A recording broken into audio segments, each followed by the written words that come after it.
what street you lived on in Columbus? Oh, I think I called it Winter Avenue. My brother calls it Winter Avenue. Winter, on the east side. It is Winter? It's right down the street. W-I-N-N-E-R? Yep, right off Broad. Yeah. Right down the street. We lived, even though my father's quite wealthy, we lived in one tiny, tiny apartment, one floor, with a maid. My mother always had. We came from part of my family is extremely rich and dropped it. And two of my great uncles committed suicide in the Great Depression.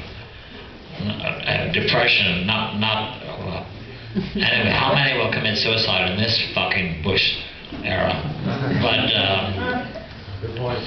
anyway, I forgot where I was. So what's your favorite drink?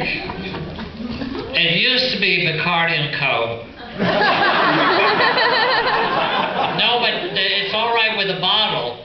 But the bars in New York, they have we call it Mafia Coca-Cola. It's not real Coca-Cola.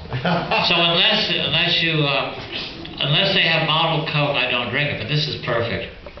And but as it is now, and I close bars at 4:30 in the morning, constantly. I don't drink at home, by the way. Little institution. So Taylor, what advice would you give Columbus artists?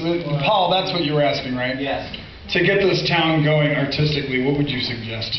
Don't leave Columbus. New York is an art glut. It's impossible pecking order bullshit.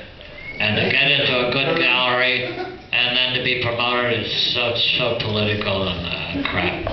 And all the galleries have moved out of Soho, which I was able to walk to from Loho with Lower East Side. But they moved to Chelsea, which is sort of Siberia as far as I'm concerned.